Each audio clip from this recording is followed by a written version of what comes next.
हाफिज जालंधरी साहब अपनी एक नज़्म में लिखते हैं, एक नारा लगाकर मस्ताना अब खूब हंसेगा दीवाना। आज मैं भी आपको कुछ नारों का किस्सा सुनाती हूँ। इस कथानक में दो स्लोगन्स हैं। पहला नारा असली था और दूसरा नारा उस ओरिजिनल स्लोगन की छीछा लेदर करने के लिए उछाला गया था। उस पहले नारे से दूसरे नारे तक का फासला एक मुल्क के क्या से क्या हो जाने का सफ़र है। ये फासला है कल और आज का। एक देश है जो बीते कल में शोषण और दमन के खिलाफ जाकर एक सुपर पावर से भिड़ गया था। उसने क्रांति करके आज़ादी पाई। वही देश आज अपनी जनता का दमन कर रहा है। विरोध प्रदर्शनों और आलोचनाओं को दबाने के लिए अत्याचार का सहारा ले रहा है। क्या है ये पूरा मामला, विस्तार से बताते हैं। नमस्ते, मेरा नाम है स्वाति और आप देख रहे हैं अंतर्राष्ट्रीय खबरों से जुड़ा हमारा कार्यक्रम दुनियादारी। शुरुआत करते हैं करीब 7 दशक पुराने एक प्रकरण से। ये बात है 11 दिसंबर 1964 की। जगह अमेरिका का न्यूयॉर्क शहर, वेन्यू संयुक्त राष्ट्र का मुख्यालय। यहाँ यूएन की जनरल असेंबली का सत्र चल रहा था। सदस्य देशों के प्रतिनिधि अपनी बारी आने पर मंच के ऊपर आते और अपनी बात सबके सामने रखते। इसी क्रम में 36 साल का एक शख्स अपनी कुर्सी से उठकर खड़ा हुआ और मंच पर पहुंचा। उसने अपनी स्पेनिश जुबान में भाषण देना शुरू किया। ये स्पीच क्या थी? समझिए कि मुंह से उगले गए हथगोले थे जो दागे गए थे अमेरिका पर। उस रोज 36 बरस के उस आदमी ने अमेरिका की ही जमीन पर खड़े होकर अमेरिकी स्टेट के गुनाहों की मुनादी कर दी। उसने कहा, वो जो खुद अपने बच्चों को मारते हैं, वो जो चमड़ी का रंग देखकर अपने ही लोगों के साथ रोजाना भेदभाव करते हैं, वो जो अपनी ही ब्लैक आबादी के हत्यारों को आज़ाद घूमने देते हैं, वो जो आज़ादी और बराबरी जैसे बुनियादी अधिकार मांगे जाने पर अपनी ही ब्लैक पॉपुलेशन को सज़ा देते हैं, ऐसे लोग खुद को आज़ादी और मानवाधिकार का संरक्षक कैसे कहते हैं? अमेरिकी सरकार स्वतंत्रता और मानवाधिकारों की रक्षक नहीं है, वो शोषक है, अत्याचारी है। उस 36 साल के आदमी ने अमेरिका की आंखों में आंखें डालकर उसे आक्रांता कहा। ये भी ऐलान किया कि वो और उसके जैसे लोग, उसके हमवतन, अपने आखिरी दम तक अमेरिकी साम्राज्यवाद से लड़ते रहेंगे। वो आक्रमणकारी अमेरिका के हथियार से भरे हाथों को पैरालाइज करने के लिए एड़ी चोटी का जोर लगाकर संघर्ष करेंगे। आरोपों, बयानों और चेतावनियों से भरे इस ऐतिहासिक भाषण की आखिरी पंक्ति थी, पात्रिया ओ मुएर्ते, माने मदरलैंड और डेथ, मुल्क या मौत। अगर अपना देश आज़ाद नहीं तो जिंदगी भी मंजूर नहीं। अगर देश के लिए जान भी देनी पड़ी तो परवाह नहीं। किसने उछाला था ये नारा? उस आदमी का नाम था अर्नेस्टो चे गुवेरा। चे की पैदाइश अर्जेंटीना में हुई थी, मगर उनकी कर्मभूमि का सबसे ज़्यादा विस्तार था क्यूबा में। वो क्यूबन क्रांति के नायकों में से एक थे।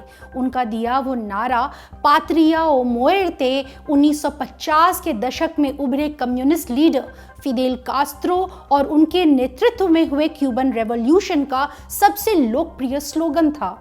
ये तो हुआ पार्ट 1। अब आते हैं पार्ट 2 यानी वर्तमान पर, जिस क्यूबा ने 7 दशक पहले पात्रिया ओ मुएर्ते यानी मुल्क या मौत का नारा दिया था, अब वहाँ एक अलग ही नारा गूंज रहा है।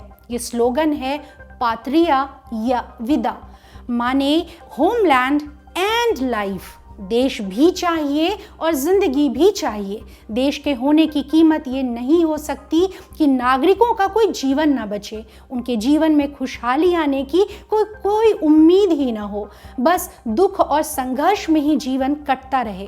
क्या है इस बदले हुए नारे का संदर्भ? ये बात है 11 जुलाई 2021 की।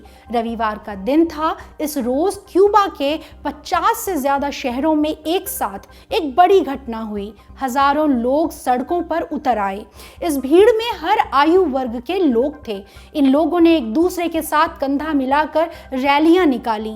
इन्हीं रैलियों में लोगों ने संवेद स्वर से नारा उछाला, पात्रिया या विदा। इस नारे के निशाने पर थी क्यूबा की कम्युनिस्ट सरकार। इस सरकार के मौजूदा मुखिया हैं मिगेल दिएज कनेल। जनता का आरोप है कि मिगेल गवर्नमेंट बदतर हो चुकी अर्थव्यवस्था को ठीक करने में बिल्कुल नाकाम साबित हुई है। देश की इकॉनमी पहले से बदहाल थी। अमेरिका ने दशकों से उस पर इकोनॉमिक सैंक्शंस लगाए हुए थे। ओबामा कार्यकाल में प्रतिबंध कुछ ढीले हुए, मगर डोनाल्ड ट्रंप के कार्यकाल में अमेरिका ने क्यूबा पर फिर से ढेर सारे आर्थिक प्रतिबंध बढ़ा दिए। पहले से मौजूद इतनी परेशानियों के बीच 2020 में आया कोरोना। इसके बाद से क्यूबा के आर्थिक हालात बद से बदतर होते चले गए। क्यूबन इकोनॉमी का सबसे बड़ा सहारा था पर्यटन। कोविड के चलते टूरिज्म सेक्टर करीब करीब पूरा ठप हो गया। लाखों लोगों की आमदनी बंद हो गई। सरकार के पास भी विदेशी मुद्रा की बेहद किल्लत हो गई। सरकारी खजाना इस कदर खाली हो गया कि सरकार विदेश से अनाज और बाकी राशन आयात तक करने में असमर्थ थी।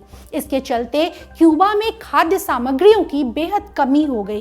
राशन की दुकानों में सामान ही नहीं था कि लोग वहां से कुछ खरीद पाते, यानी खरीदने तक का ऑप्शन नहीं था। जेब में पैसा तो दूर की बात है। ऐसे में लोगों के लिए 2 वक्त का खाना जुटा पाना दूभर हो गया। सरकार के पास बिजली सप्लाई सुनिश्चित करने के भी संसाधन नहीं बचे। नतीजतन क्यूबा में लंबे लंबे पावर कट्स आम हो गए। इन दुश्वारियों से निकलने के लिए क्यूबन्स के पास एक ही उम्मीद थी, कोविड कंट्रोल हो जाता, संक्रमण कम हो जाते तो कामकाज वापस गति में आता। पर्यटकों के भी आने की आस बंद थी, मगर इस मोर्चे पर भी लोगों को निराशा हाथ लगी। इसकी वजह है वैक्सीन्स की कमी, पैसों की कमी और विदेशी वैक्सीन्स खरीदने में हिचक के चलते क्यूबा के पास वैक्सीन्स की बेहद कम डोज हैं।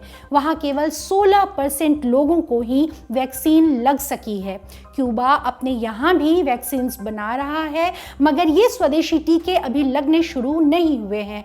इन सब के चलते क्यूबा में लोगों के पास कोविड के खिलाफ कोई प्रोटेक्शन नहीं है। वहाँ संक्रमण के मामले तेजी से बढ़ रहे हैं। इलाज के लिए अस्पतालों में बेड नहीं है। बाजार में एस्पिरिन जैसी सामान्य दवाएं तक उपलब्ध नहीं हैं। लोग उपचार और दवाओं की कमी से तड़प कर मर जा रहे हैं।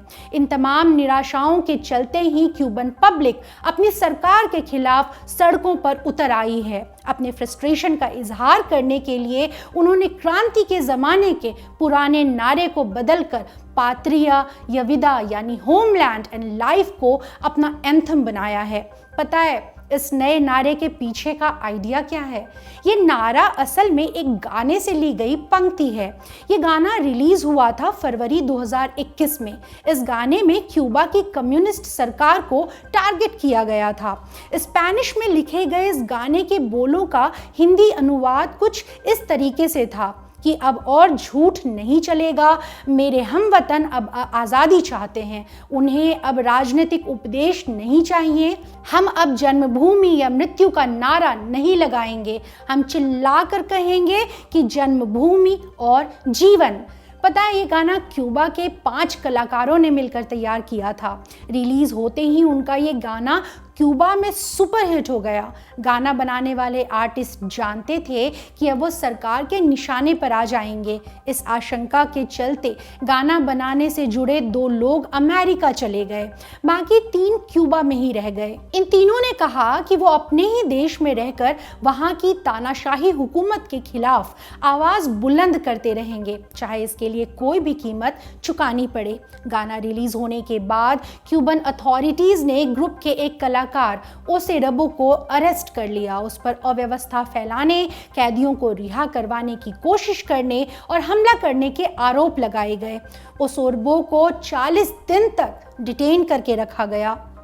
सरकार ने जितनी सख्ती दिखाई उतना ही ये गाना पॉपुलर होता गया।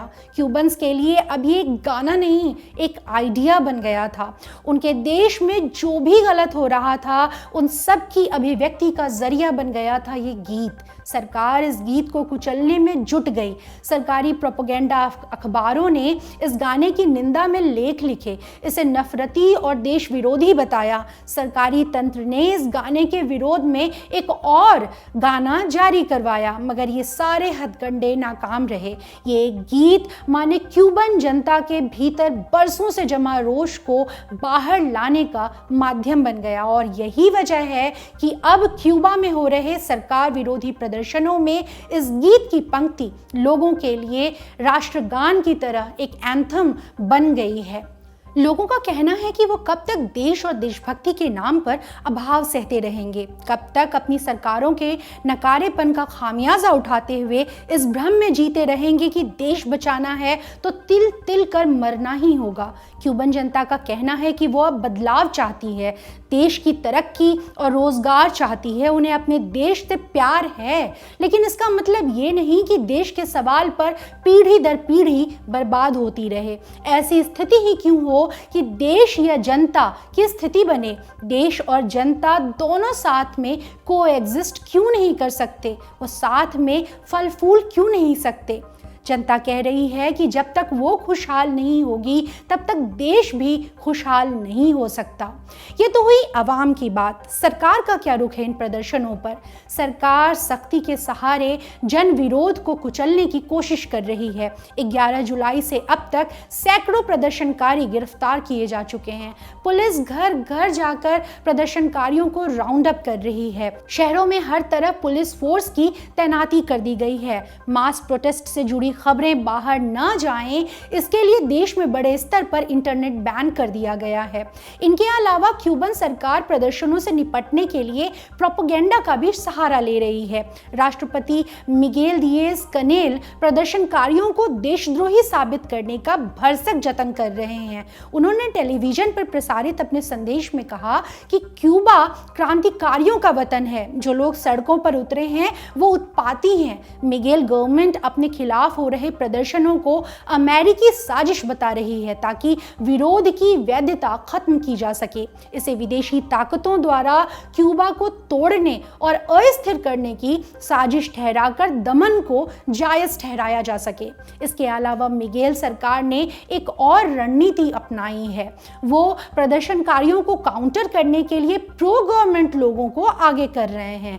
राष्ट्रपति ने अपील की कि क्यूबा के सच्चे देशभक्त प्रदर्शनकारियों को काउंटर करने के लिए बड़ी संख्या में सड़कों पर उतरे। इसके बाद क्यूबा में प्रो गवर्नमेंट भीड़ भी रैलियां करने लगी। ये लोग फिदेल कास्ट्रो की तस्वीरें लेकर क्रांति के समय के नारे लगाने लगे। क्यूबा के झंडे लहराकर जनता से प्रदर्शनकारियों का साथ न देने की अपील करने लगे। खबरों के मुताबिक क्यूबा में सरकार विरोधी प्रदर्शनकारियों के खिलाफ बड़े स्तर पर हिंसा हो रही है। 150 से ज्यादा प्रदर्शनकारी लापता बताए जा रहे हैं। कुछ रिपोर्ट्स के मुताबिक कई प्रदर्शनकारी युवाओं को जबरन सेना में भर्ती करवाया जा रहा है। मगर बड़े स्तर पर हो रहे इस दमन के बावजूद प्रदर्शनकारी पीछे नहीं हट रहे हैं। क्यूबा में अभी जो हो रहा है वैसा पिछले 6 दशकों में कभी नहीं हुआ। 1959 में हुई क्यूबन क्रांति के बाद से इतने बड़े स्तर पर वहां प्रोटेस्ट नहीं हुए। वहां के घटनाक्रम पर कई देशों की प्रतिक्रिया आई है। इनमें सबसे मुख्य है अमेरिका का रिस्पॉन्स। अमेरिका क्यूबा का पड़ोसी है। अमेरिका ने क्यूबा को अपने शिकंजे में रखने की बहुत कोशिश की। यहाँ अपने मुताबिक सरकार बनवाई, मगर 1959 में फिदेल कास्ट्रो ने अमेरिका परस्त सरकार को हटाकर क्यूबा को कम्युनिस्ट देश बना दिया। अमेरिकी खुफिया एजेंसी CIA ने क्यूबा की कम्युनिस्ट सरकार को भी गिराने की बहुत कोशिश की। CIA ने फिदेल कास्ट्रो को भी मरवाने के कई नाकाम प्रयास किए। इस बैकग्राउंड के चलते क्यूबा और अमेरिका के बीच रिश्ते कभी सामान्य नहीं हो पाए। उनके बीच हमेशा अविश्वास हावी रहा। बराक ओबामा ने क्यूबा से रिश्ते सुधारने की कोशिश की। मार्च 2016 में वो 3 दिन के दौरे पर क्यूबा पहुंचे। एक सदी में ये पहली पहली बार था जब कोई अमेरिकी राष्ट्रपति क्यूबा की यात्रा पर गया हो। इस यात्रा को बर्लिन वॉल के गिरने जैसा ऐतिहासिक क्षण माना गया। उम्मीद बंधी कि क्यूबा और अमेरिका के रिश्ते सुधरेंगे। दोनों के रिश्तों में कुछ रौनक आई भी, लेकिन फिर डोनाल्ड ट्रंप राष्ट्रपति बन गए और मोमेंटम रुक गया। ट्रंप सरकार ने क्यूबा पर फिर से आर्थिक प्रतिबंधों का शिकंजा बढ़ा दिया। इसके बाद दोनों देशों में स्थितियां सुधरने की कोई उम्मीद बची नहीं। अब अमेरिका में जो बाइडेन की सरकार है, उन्होंने क्यूबन मास प्रोटेस्ट पर क्या प्रतिक्रिया दी है? 12 जुलाई को इस मुद्दे पर बाइडेन प्रशासन ने एक सार्वजनिक बयान जारी किया। इसमें क्यूबा के प्रदर्शनकारियों के साथ सॉलिडेरिटी जताई गई थी। इस बयान को ट्विटर पर शेयर करते हुए बाइडेन ने लिखा, हम क्यूबन जनता के साथ खड़े हैं। क्यूबन जनता अपने बुनियादी और मौलिक अधिकारों को मांगने के लिए बहादुरी के साथ आगे आई है। वहां जनता कोरोना महामारी के चलते पैदा हुई तकलीफों से राहत चाहती है। वो दशकों से चले आ रहे दमन और आर्थिक परेशानियों से आजादी मांग रही है। इस सॉलिडेरिटी वाले संदेश के अलावा बाइडेन ने क्यूबन सरकार को चेतावनी भी दी। कहा कि वो क्यूबन जनता की आवाज को जबरन कुचलने की कोशिश ना करें। बाइडेन की सख्त प्रतिक्रिया से कई लोग हैरान हुए। इसकी वजह यह है कि क्यूबा पर डेमोक्रेटिक पार्टी का रवैया थोड़ा नरम है। अपने पूर्ववर्ती ओबामा की तरह बाइडेन ने भी क्यूबा से रिश्ते सुधारने, उसे एंगेज करने का वायदा किया था। ऐसे में कई जानकारों को लगा कि शायद बाइडेन क्यूबा के इस हालिया घटनाक्रम पर शुरुआती टिप्पणी करने से बचेंगे, मगर बाइडेन ने इन अनुमानों को गलत साबित किया। बाइडेन के अलावा कई और भी अमेरिकी नेताओं ने क्यूबन प्रोटेस्ट पर प्रतिक्रिया दी है। इनमें सबसे तल्ख बयान है रिपब्लिकन लीडर्स के।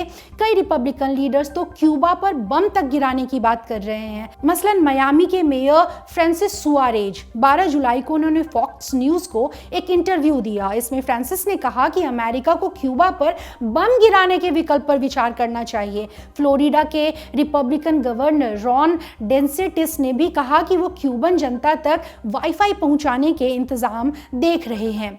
अमेरिका से आ रही प्रतिक्रियाओं के बाद बाकी वर्ल्ड प्लेयर्स भी खेमेबाजी में जुट गए हैं। क्यूबा के रशिया के साथ अच्छे रिश्ते हैं। अमेरिका द्वारा आलोचना किए जाने के बाद रूस ने क्यूबन सरकार को सपोर्ट किया। 12 जुलाई को रूस के उप विदेश मंत्री सेर्गी यापकोव ने रूस में तैनात क्यूबन राजदूत से मुलाकात की। उन्होंने क्यूबा की सरकार के प्रति समर्थन जताया, ये भी भरोसा दिलाया कि हालात सामान्य करने में रूस क्यूबा की हर मुमकिन मदद करेगा। इसके बाद चीन का भी बयान आया। उसने कहा कि क्यूबा में जो हो रहा है उसका जिम्मेदार अमेरिका है। चीन ने कहा कि अमेरिका के लगाए प्रतिबंधों के चलते क्यूबा में दवा, ईंधन और बाकी जरूरी चीजों की किल्लत हो गई है। चीन ने यह भी कहा कि वो क्यूबा के आंतरिक मामलों में किसी भी तरह की विदेशी दखलंदाजी का विरोध करेगा। खबरों के मुताबिक रूस, चीन और ईरान, इन तीनों ने अमेरिका को चेतावनी दी है।